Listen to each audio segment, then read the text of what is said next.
My 30F husband, Luke, 33 meters, had a sister, Laura, 29F. We were all close and saw each other 2 to 3 times a month, along with their parents. Almost 6 months ago, Laura fell down the stairs at their family home and died.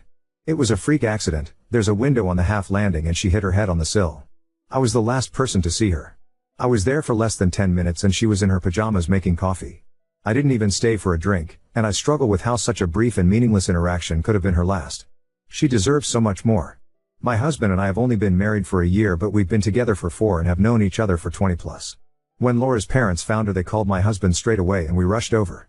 We faced the whole thing as a family. In the days after, Luke started quizzing me. Exactly what we talked about, what she was wearing, where we were standing, etc. It progressed to saying I was providing conflicting information. On tiny details he was deliberately misunderstanding, and accusing me of withholding information because I couldn't tell him things like what pajamas she was wearing. This escalated quickly but lasted for less than a week, as I lost my cool and made it clear that I was done answering questions. He didn't bring it up again and I wrote it off as a grief quirk.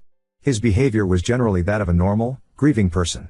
Last Friday, he outright accused me of murdering her, in front of his parents. Out of the blue. We were all stunned. There was an inquest which recently concluded, and there was never any doubt the verdict would be accidental death. He said it was completely obvious and he couldn't believe that no one else could see it. He claims I went through his phone and found his messages with Laura. I have absolutely no idea what messages he's talking about. I have never looked at his phone, and that I went over to confront her and things got out of hand and I pushed her downstairs. By the end he was shouting about going to the police and getting the inquest overturned, and how I wasn't going to get away with it.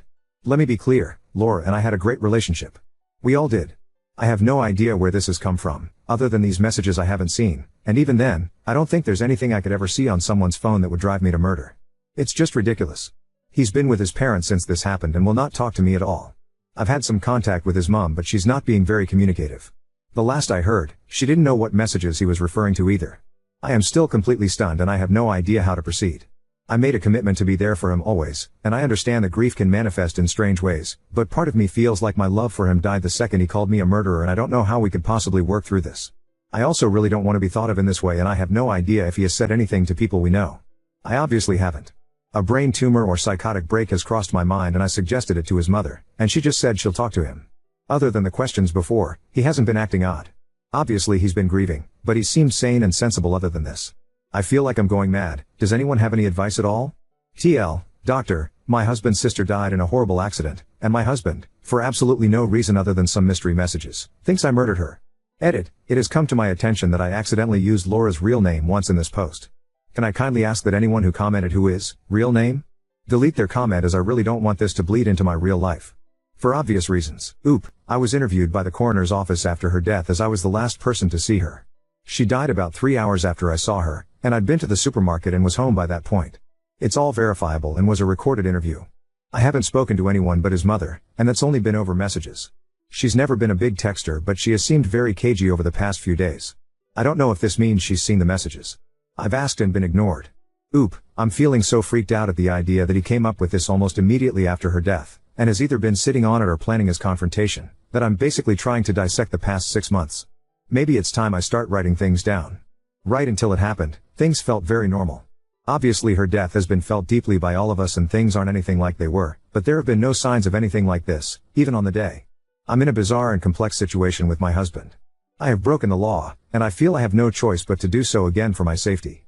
I don't know what type of solicitor I need or what the next steps should look like. We're in England, and I'll try not to editorialize too much. My husband's sister died suddenly at the start of the year. Her death was an accident and there was no suggestion to the contrary. The inquest was recently concluded and a verdict of accidental death returned. I was the last person to see her, but her time of death, which was almost immediate due to her injury, was confirmed to be hours after I had left the house. All of this was verified at the time. In the immediate aftermath, my husband behaved strangely and kept trying to trip up my story of the last time we saw each other, which was a brief interaction. Last week, months after this was first and last mentioned, he outright accused me of murder, in front of his parents. He says I saw his messages with his sister and confronted her, and that he's going to have the coroner decision overturned and have the police investigate. I haven't seen or heard from him since. Today is day 9. I posted for advice on Reddit. I'm pretty desperate at this point, and it has spooked me, quite reasonably I think, but also led to me committing a crime and planning another. My husband's iCloud credentials were saved on an old iPad in his office, and I downloaded his backup last night. I have read all of his messages with his sister, and there is absolutely nothing like he describes. I understand this is illegal and I'm concerned about the possible ramifications. I am also waiting for a callback from a locksmith to change the locks on the home we own together, which I believe is also against the law. So this leads to my actual questions. I feel justified in what I've done for my safety, but is there a degree of pragmatism under the law for these issues because of the situation, or am I shooting myself in the foot? I am resigned to the fact my relationship is over, but his parents don't seem to be taking this seriously and they're icing me out. I believe this is a serious mental health issue which may put people, namely me, at risk. Can I do anything about this when all I have is the fact I'm being accused of murder? I feel he needs to be detained and this should be investigated as a full-blown psychotic break. Sorry, this is all a bit mental. In addition, what type of solicitor do I need? My understanding is that a coroner decision can't be appealed, is that correct? Are his accusations going to go anywhere? Can I protect myself from this or stop him escalating to telling others? We live in our hometown and everyone knows everyone. This could follow me forever and it's either a lie or a delusion. Any advice would be greatly appreciated. Oop, what else can I do? He has blocked me everywhere, and we went from a normal couple dealing with the new normal 6 months after the death of his sister, to me being accused of murder over a family dinner because of messages which clearly don't exist, and it's been 9 days and I've heard nothing since. Can I remind you that the inquest was held and concluded? I dropped off some Tupperware, grabbed an umbrella I'd left behind the previous week, went to a big Tesco, then went home and called my mum. I was already home by the time she died, and my whereabouts were extremely easy to verify because my husband was home all day. It's obvious that he's going through some serious issues coping with the death of his sister. That is the exact point of all of this. I don't think that's a fair assessment. Being accused of arguably the most serious crime to exist has most definitely occurred. My understanding of the law is that something is illegal whether you are reported to the police or not. Those messages are evidence as far as I'm concerned, that his accusations are false. They were apparently the trigger to me literally murdering someone I was extremely close to. I have illegally accessed them, and I don't think it's unreasonable to inquire as to the potential impact of that. I am fully aware that I need a solicitor, but as you're probably aware, today is Sunday. I don't know if I need to seek someone out based on a divorce, which honestly, if this is a mental health issue, is not going to be something I go for, or a criminal solicitor, or someone who deals with the Mental Health Act, as my absolute priority preference is getting him assessed. My only exposure to the legal system in my entire life was through the inquest, and that is obviously completely different to any of this. I'm not educated in this area. Update 1. There were no crazy, or even suspicious messages. I've searched for over 100 terms and scrolled back over years. I saw a side of them both I wasn't expecting, but nothing that explains the claim I murdered Laura over their chats. Nothing to suggest he was cheating. Absolutely nothing to suggest incest. I repeat, no incest. No weird gaps where deleted conversations or a switch to another app would fit. Just siblings making plans, sending memes, and gossiping. They said unexpectedly horrible stuff about a few people, but not me. It was a sort of relief, but it raised more questions than it answered. I sought legal advice, also from Reddit, after posting here. Turns out my options are divorce him or sit down. I contacted my community mental health team, who said they'd reach out, but made it clear it wasn't urgent. I then called his mom and said that if I didn't hear from him by this weekend, I would get a solicitor and ask for a mental health assessment as part of the divorce. In response, he made a ridiculous post to Facebook, which neither of us have used in years, and everything blew up. I'm going to try to keep this succinct. On Friday night, he made a long accusation on Facebook, with new information. He said he'd been planning to leave me for months with his sister's support, and I found the messages, and murdered her. The coroner has reopened the case and the police are preparing to arrest me, and he needs to make sure people know before the trial stops him talking about it. It was well written and seemed vaguely plausible. He messaged people links so it got some attention. We live in our hometown, and have a large circle of friends because we've been here all our lives. People I haven't spoken to since school were reaching out to me asking WTF was going on. It was madness. In response, I posted the export of his entire conversation history with Laura, also to Facebook, when I finally got back in. I linked to the chat along with a post explaining my side, and noting that I had changed my ex's iCloud and Apple passwords, and that if he wanted them back, he should comment on my post and update his own, admitting that he was lying. He eventually did. When I started getting messages about his post, I panicked, and changing his password seemed important to preserve everything because he'd know I had access. When I spoke to him the next morning, it's clear he's not having a mental episode at all, but is claiming one because he's been caught in a big lie. As soon as he was outed, he called me, clearly drunk, begging and promising to explain everything if I deleted my post. I hung up and told him to call back the next day. He did, after many missed calls and texts, and he tried to bargain and guilt-trip me with his mental health until it was clear the wrong people had seen his conversation. It's hard to describe, but it seemed fake. It was too well rehearsed, and then this morning, when it was clear he was getting nowhere, he blocked me. Begging for mercy and reciting facts about mental disorders doesn't align with someone in crisis with a sincere belief that someone murdered their sibling. The question of why he did all this remains unanswered, and he will not be getting his passwords until it is. The legal advice subreddit said this stuff is technically illegal, but it's beneath a court to take action, so I'm going to count on that because I felt like I had no other choice at the time, and now I don't see any other way to get answers from him. I am desperate and it's all I've got. So there we are. The relationship I have believed was my destiny since I was a teenager has boiled down to petty, convoluted and vindictive bullshit, played out on social media, for reasons still unknown. My hope for a brain tumor is fading, and clearly tomorrow morning is going to be when I lawyer up and stop posting about this.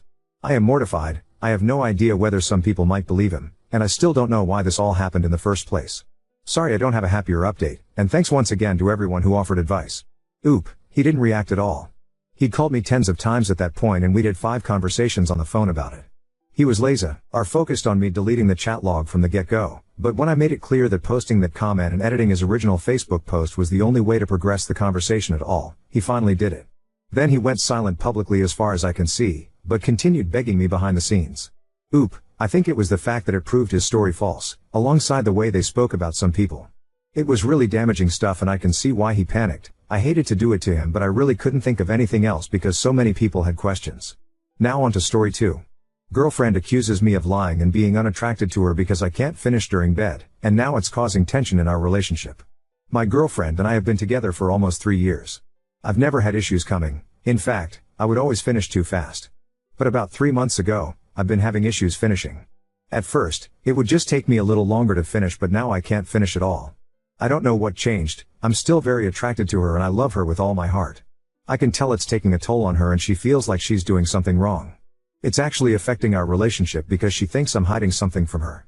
She thinks I either am not attracted to her, I masturbate too much, I watch porn, she's not good in bed, I'm cheating on her, or I think she's loose. All of those things are obviously not true, but it's like she doesn't believe me. It sometimes puts a lot of pressure on me because I can't 100% relax if all I think about is to come for my girlfriend. And honestly, I don't really care if I finish or not, all I want is to make her feel good. And I tried to tell her that, but she says she doesn't understand what changed with me.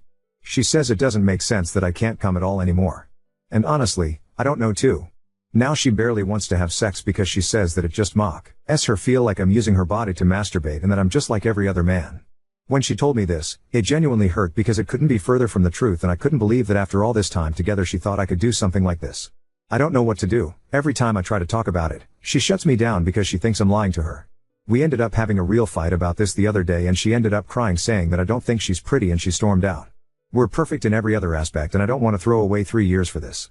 I can understand how she feels from her perspective, that's why I'm asking, how can I make her believe that I truly don't know what's going on with me? Has any other man dealt with something like this? Update 2. I ended up having a conversation with her yesterday, and here's how it went down. I told her yesterday morning not to make any plans for that night because I wanted to do something with her. When she came home, I acted as if everything was normal. Not going to lie, I was scared at first because she seems so on guard these days. Every time I tried to talk about this, she would always shut it down or just leave, so I was scared she would do that again. I read some comments saying not to bring up her physical appearance because it could be seen as a win in her eyes, so I really tried not to do that. I ended up saying something like, "Baby, I want to talk to you because I've noticed certain behaviors, and I'm worried about you. But I just want to start off by saying that I love you more than life, and that's why I really want to solve this because I truly want to spend the rest of my life with you. But I've noticed that you haven't been eating a lot lately, and it's really worrying me. I know we've talked about this before, but I really want to have a conversation about it right now because I love you so much, and I'm scared for you. It's not weird, Had I care about you eating. I'm getting scared that something will happen to you because not eating and making yourself throw up can seriously affect your health. I am not trying to fight with you, but I feel like if we're in a relationship, I should and have to bring up my concerns when there's something. Will you please help me understand what's going on? I love you more than anything, please just help me help you." She said I was making a big deal out of nothing and that she was fine. I said that in our 3 years of dating, I had never seen her act like this, and she said, "Well, of course, I'm not going to be the same at 20 and at 23, I said, "Please just talk to me and tell me what's going on." She was quiet for a little bit and then said, "Do you think I look skinnier?" I didn't know what to say. Again, some people said not to tell her if I noticed her weight loss, but then I didn't want to lie to her. I said I didn't know and that I didn't notice those kinds of things. I then said that her throwing up was concerning too, and I felt like she did it secretly as if she was doing it on purpose. I followed with, "I just want to help you, please," and she blurted out, "I know you don't find me attractive anymore." I was speechless, not going to lie, because it's not true, and she just started crying like I've never seen her cry before. She was inconsolable. She eventually told me that she knew we had bedroom issues because of my lack of attraction to her. Context: I've had issues coming, and it strained our relationship a bit. We had a serious talk about it, I got an appointment with a urologist, and I thought we had moved past it, She said that she knew I wasn't able to come because I thought she was ugly and fat. I was so confused. She even pulled up examples that I had no idea about. She said that 3 or 4 months ago, we were having sex, and when I was about to finish, I apparently glanced at her stomach, and it made me not able to come. I reassured her that this was completely false and that I might have a medical issue, but I love her body and her face, and I think she's the prettiest woman I've ever laid eyes on. She was like, "Stop lying." She then revealed that she didn't even want to get skinny and that she's doing all of this for me. I didn't know what to say. I've never been in those types of situations. I just held her as she was crying in my arms, and at this point, I was crying too. I just repeated that I love her and that I'm here for her. She was crying so hard. She fell asleep in my arms. While she was sleeping, I started looking up couples therapists and eating disorder therapists. When she woke up, she looked happier. She still wasn't eating, but she seemed less reserved. And here I am now. I saw a comment suggesting that I should buy low-calorie snacks just to get her to eat, but I'm scared. Just finally having that conversation was hard, but now getting her to eat is a different story. Same with therapy. I don't know if she'll blow up at that suggestion. I called in sick at work just to spend time with her. I will try to eventually convince her to go to therapy, but for now, I don't know. Thank you, everyone, for commenting. Update 3. Well, she broke up with me, and words can't express how sad I feel. I was planning on proposing in August. I already have the ring and saved up almost a year for it. I don't know what to do. I sincerely love her more than life, more than myself. Here's what happened. I tried to give her as much space as I could regarding eating. I would make protein shakes and leave them in the blender so she could drink them whenever she wanted. I took her out on dates whenever possible to keep her from staying home and making herself vomit. I constantly complimented her and made sure not to finish eating before her or pressure her to eat faster when we dined together. Things seemed to improve a little. Then I had a urologist appointment. I've been having issues ejaculating, which made my girlfriend insecure. The results came back normal, and I was told it could be due to stress or performance anxiety. When I shared this with my girlfriend, she didn't take it well. She said I was confirming her fears that I wasn't attracted to her. She said she would have understood if it was a medical issue, but since my body is fine, then I obviously am just not attracted to her.